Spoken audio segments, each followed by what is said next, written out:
pemirsa, tentunya masih bersama dengan kami dalam Berita Lampung. Bagi Anda yang baru saja bergabung, kami akan menyajikan kembali berita utama hari ini.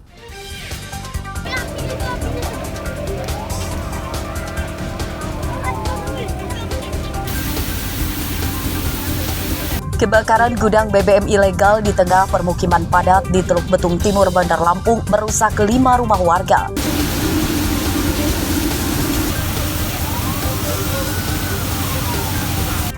Tuan kamu, ya.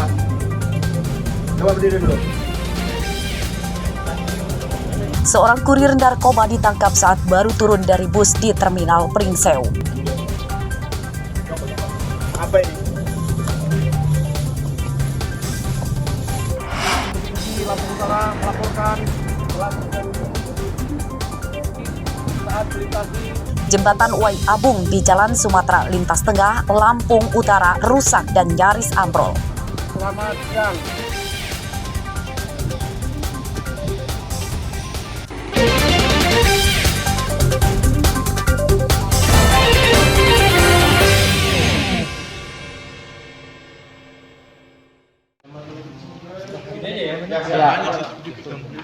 Barang bukti senilai total 2,1 miliar rupiah disita penyidik Kejaksaan Tinggi Lampung dalam pengusutan kasus dugaan korupsi pembangunan proyek pengeboran minyak bumi yang dikelola dua badan usaha milik daerah atau BUMD milik pemerintah Provinsi Lampung.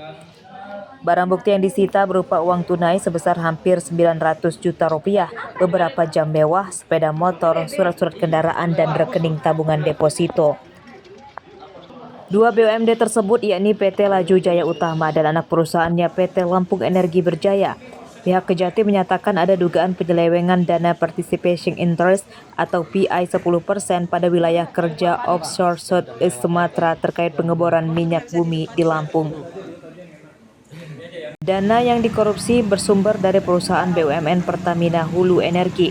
Total nilai proyek tersebut lebih dari 271 miliar rupiah. Pada kasus ini, penyidik Kejati telah memeriksa 9 saksi namun belum ada satupun orang yang ditetapkan sebagai tersangka.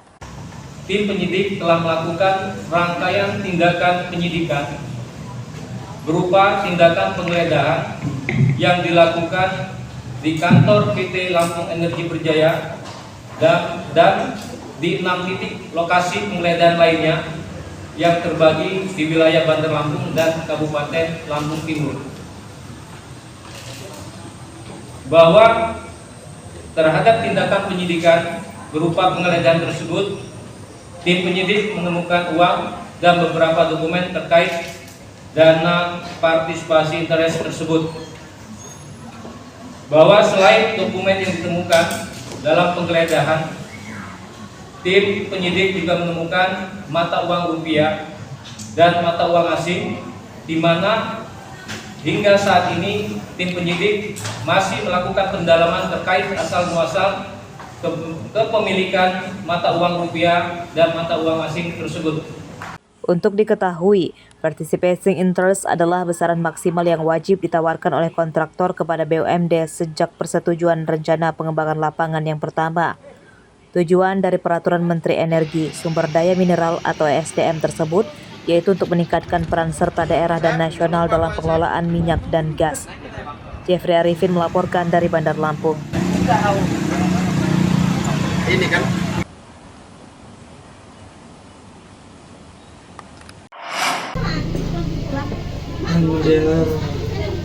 Terbukti mengandung bakteri berbahaya, polisi bersama Balai Besar Pengawas Obat dan Makanan atau BBPOM akan menarik beberapa merek jajanan anak dari pasaran.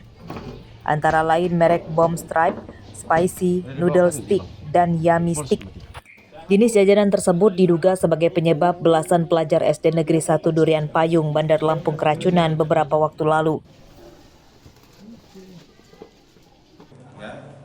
Kasat Reskrim Polresta Bandar Lampung Kompol Muhammad Hendrik Aprilianto pada Senin siang menyatakan dari hasil pemeriksaan laboratorium BBPOM, aneka jajanan tersebut mengandung bakteri Bacillus cereus yang berbahaya bagi tubuh. Polisi masih memeriksa sejumlah saksi dari kalangan dokter rumah sakit dan instansi terkait serta sudah memeriksa sampel darah 12 korban. Penarikan jajanan diharapkan bisa mencegah peristiwa keracunan terulang. Lalu hasil daripada uji laboratorium dari BPOM yang dilakukan uji yaitu arsen hasil negatif, cyanida hasil negatif, nitrit hasil negatif, sulfit hasil negatif, seng hasil negatif, cuprum hasil negatif, kadmium hasil negatif, kromium hasil negatif, plumbun hasil negatif, merkuri hasil negatif. Lalu hasil uji laboratorium mikrobiologi terhadap ciki, merek Bromstrit dan es teh sebagai berikut. Untuk Staphylococcus aureus hasil negatif, yang positif hanya pengujian terhadap bakteri Bacillus itu positif. Polisi dan BBPOM mengimbau tidak ada lagi pihak yang menjual jajanan dengan merek berbahaya tersebut. Jika masih ada, akan dikenai sanksi tegas hingga hukuman penjara. Arsadi Saputra melaporkan dari Bandar Lampung.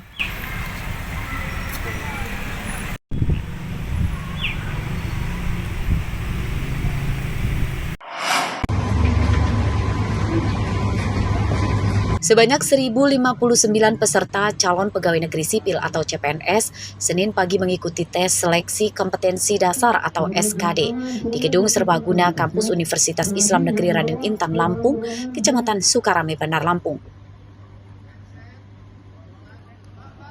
Ujian peserta tes CPNS untuk formasi Kota Bandar Lampung ini berlangsung lancar tanpa ada kendala berarti. Tes digelar selama 2 hari dan peserta dibagi masing-masing 413 pada hari pertama dan 464 peserta pada hari kedua atau pada hari ini. Pihak Pemkot Bandar Lampung menyatakan seluruh tahapan termasuk proses registrasi berlangsung tertib dan lancar. Semua peserta juga menunjukkan kedisiplinannya, sehingga tidak ada yang datang terlambat. Selesai proses registrasi dari para pelamar, khususnya Kota Bandar Lampung, yang kita mendapat sesi ketiga hari ini, yang berjumlah 300 peserta. Dan alhamdulillah juga tidak ada kendala, semua proses berjalan lancar, baik dari ketertiban dan proses administrasi lainnya tidak ada kendala. Saat ini para peserta sudah ada di ruang steril untuk mengikuti tes. Berarti tidak ditemukan yang kedatangan telat gitu ya Bu ya? Tidak ada. Sampai bisa kita lihat sama-sama 12:30 tadi sudah masuk ke ruang steril dan memang hanya ada beberapa orang tadi, tapi itu juga masih belum melampaui saat tes ataupun waktu pendaftarannya, registrasinya ditutup. Belum ada informasi beberapa jumlah peserta yang tidak hadir karena masih didata ulang. Tes juga diharapkan berjalan transparan dan sesuai aturan sehingga tidak ada lagi kecurangan atau jual beli dalam rekrutmen PNS. Jeffrey Arifin melaporkan dari Bandar Lampung. Sekali lagi kepada seluruh peserta.